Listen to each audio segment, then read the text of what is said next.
कि फखरुल हसन चांद साहब 24 में तो साथ में थे, तो नतीजा भी ये हुआ कि 43 सीटें आई गठबंधन के पास, 37 आपकी, 6 कांग्रेस की। अब 27 में चुनाव है 6-8 महीने बाद।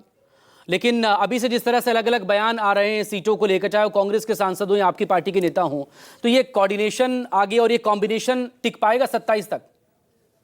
देखिए मकसूद जी, समाजवादी पार्टी देश की तीसरी सबसे बड़ी पार्टी है और समाजवादी पार्टी अध्यक्ष आदरणीय अखिलेश यादव जी ने इंडिया गठबंधन के बनने से पहले 2023 में विभिन्न राज्यों के विपक्ष के बड़े नेताओं से मुलाकात की थी, चाहे कश्मीर से लेकर कन्याकुमारी तक।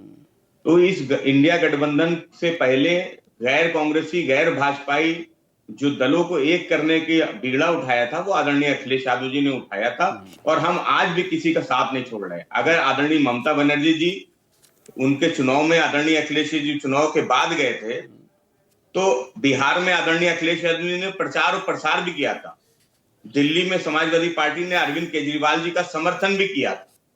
तो सवाल यह है कि जो इंडिया गठबंधन की एकता की बात है, उसको लेके समाजवादी पार्टी हमेशा गंभीर रहती है।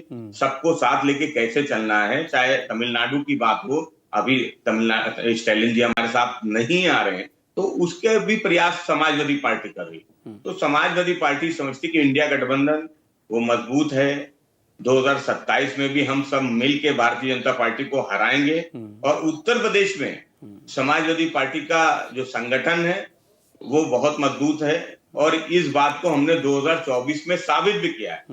जहां पूरे देश में दूसरे जो दल थे, जो गैर कांग्रेसी थे, वो दूसरे नेतृत्व के सामने जहां फेल होते नजर आए भाजपा के सामने, और उसमें कांग्रेस भी कई राज्यों में फेल हुई, उत्तराखंड में, मध्य प्रदेश में, गुजरात में, छत्तीसगढ़ में, जहां वो अकेले चुनाव लड़ती, वहां कोई रीजनल पार्टियां नहीं है।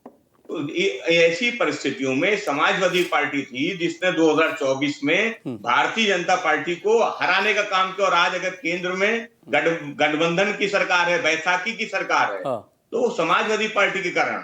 तो समाजवादी पार्टी समझती कि इंडिया गठबंधन को मजबूत रहना चाहिए।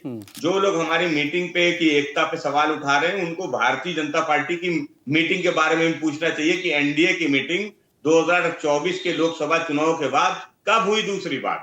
और उनके जो दलों में जो दल शामिल हैं, सुभाषपा को बिहार में अकेले चुनाव लड़ना पड़ा, उस पर कोई सवाल नहीं पूछता है।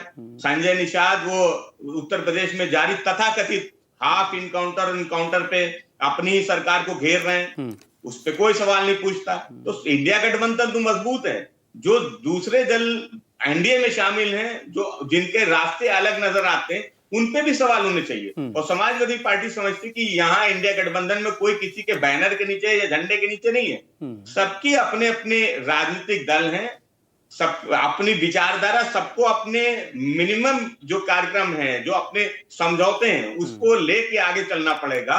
और कांग्रेस अगर बड़ा दल है तो उसको बड़े दिल के साथ इस गठबंधन को चलाना पड़ेगा। लेकिन इस गठबंधन, हाँ ठीक है, कंप्लीट करिए। न अगर बंगाल चले जाए तो बंगाल में ममता बनर्जी जी के खिलाफ बयान दिए जाए, दिल्ली में चुनाव में हो तो अरविंद केजरीवाल जी के खिलाफ बयान दिए जाए, ऐसे नहीं काम चलेगा। सबको साथ लेके चलने के लिए कांग्रेस अगर बड़ा दल है तो उसको बड़े दिल के साथ इंडिया गठबंधन को चलाना पड़ेगा।